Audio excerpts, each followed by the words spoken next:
Terima kasih Anda masih bersama kami. Bagi Anda yang baru saja bergabung, kami hadirkan kembali 3 berita utama hari ini. Sungguh keterlaluan, Gubernur Jawa Barat temukan dugaan pungutan liar dalam pelayanan kesehatan kepada para korban gempa di Kabupaten Cianjur.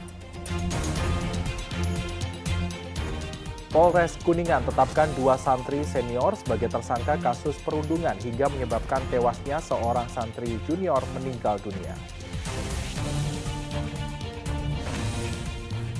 Diduga salah perhitungan waktu melahirkan, seorang perempuan melahirkan bayi di toilet pasar di Sumedang.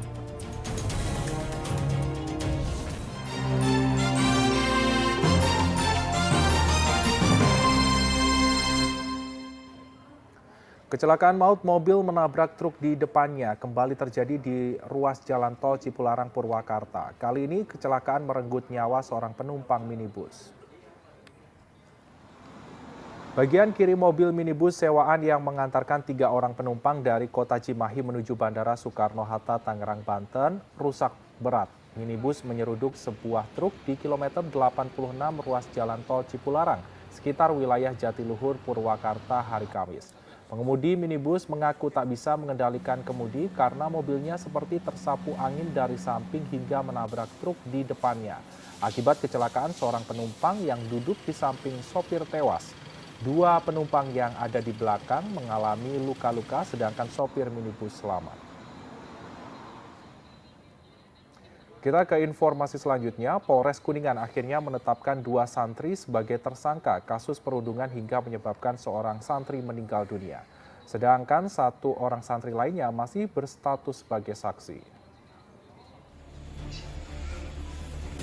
Penyidik Satuan Reserse Kriminal Polres Kuningan menetapkan 2 orang santri Pondok Pesantren Al-Ikhlas Jambar dalam kasus seorang santri yang diduga tewas akibat penganiayaan seniornya Minggu malam lalu. Kedua tersangka dituduh melakukan perundungan terhadap korban yang merupakan adik kelasnya. Karena kedua tersangka masih di bawah umur, polisi tidak melakukan penahanan, namun dikembalikan ke orang tua dengan keharusan wajib lapor. Kemarin kan sudah kita periksa yang awal itu 3 orang, namun yang kita tetap tersangka adalah 2. Yang katanya masih berstatus sebagai saksi, Pak. Nah, untuk penempatan tersangka ini apakah ada bukti-bukti itu kan? Untuk sementara alat bukti sudah kita kantongi, makanya kita bisa menetapkan 2 itu sebagai tersangka. 2 tersangka ini tidak dilakukan penahanan? Untuk kedua tersangka tidak dilakukan penahanan. Proses hukum tapi tetap berlanjut, proses hukum tetap berlanjut, namun yang bersangkutan tidak kita lakukan penahanan. Dan akan kooperatif dan juga selama proses penyidikan tetap kita lakukan wajib lapor. Selain 2 orang tersangka, polisi juga masih memeriksa 1 orang lainnya yang berstatus sebagai saksi.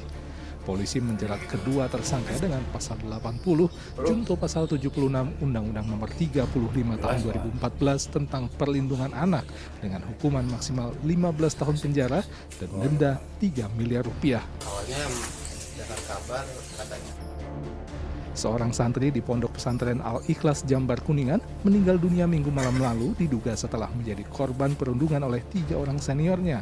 Perundungan terjadi karena perselisihan antara junior dan senior. Setelah kejadian, pengurus pondok pesantren telah mengeluarkan 3 orang santrinya yang dituduh melakukan perundungan. Agung Gunawan melaporkan dari Kabupaten Kuningan.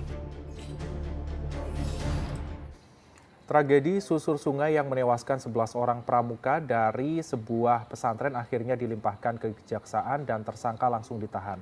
Rofiah, guru MTS Harapan Baru Cijantung sebagai pembina pramuka, ditetapkan sebagai tersangka.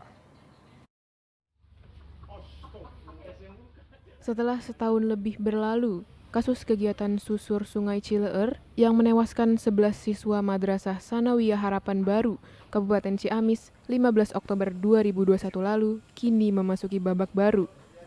Rofiah, guru sekaligus pembina pramuka di MTS Harapan Baru Cijantung Ciamis, yang telah ditetapkan sebagai tersangka, langsung ditahan pihak Kejaksaan Ciamis dengan dititipkan di rumah tahanan Polres Ciamis.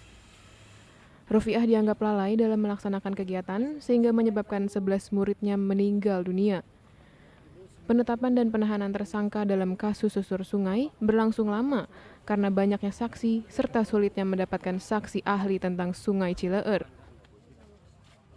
359 Ancaman hukumannya maksimal 5 tahun, yaitu perbuatan yang perbuatan lalai. Kelalaian mengakibatkan meninggalnya matinya orang, 11 orang korban. Ini cuma satu ya terdakwanya ya, sementara ini satu terdakwanya ya. Pramuka ya, guru pramuka ya dia. Pihak pesantren sekolah nggak ada yang jadi tersangka? Oh enggak. Bu, kenapa Bu? Bu, kenapa? Ya, sekarang kamu jangan bilang kenapa-kenapa ya. Ini proses peradilan biar berjalan.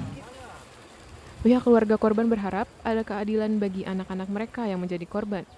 Meskipun sudah setahun berlalu, tapi suasana duka masih terasa saat keluarga melakukan tabur bunga di tempat kejadian Sungai Cileur. Eko Setiabudi melaporkan dari Kabupaten Ciamis. Kosong ditinggal makan siang, pencuri dengan mudah menggasak uang tunai dan perhiasan emas milik ASN di kantor pemerintah Kabupaten Bandung Barat. Polisi telah menangkap 1 tersangka. Suasana kompleks perkantoran pemerintah Kabupaten Bandung Barat yang sepi saat siang hari rupanya dimanfaatkan oleh 2 orang lelaki untuk mencuri. Rekaman kamera pemantau menunjukkan saat keduanya dengan leluasa masuk ke salah satu ruangan kantor Dinas Pekerjaan Umum dan Tata Ruang Kabupaten Bandung Barat dan menggasak uang tunai serta perhiasan milik salah seorang ASN. Begitu keluar dari gedung lantai 3, ya ada ribut-ribut menyangkut dengan adanya pencurian ya, yang dilakukan oleh salah seorang, entah siapa orangnya. Nah, cuman kebetulan dari si korban ya bercerita ada CCTV-nya. Akibat kejadian Kamis 17 November lalu itu, korban kehilangan uang tunai 2 juta rupiah dan perhiasan emas seberat 4 gram yang tersimpan dalam laci meja. Polsek Padalarang yang dilapori kejadian ini telah menangkap seorang tersangka berikut barang bukti.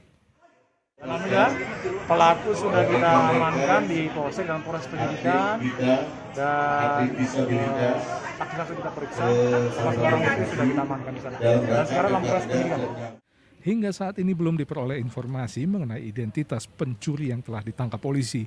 Namun seluruh ASN di Pemkab Bandung Barat diimbau agar tidak meninggalkan barang berharga atau uang tunai di kantor tanpa pengawasan.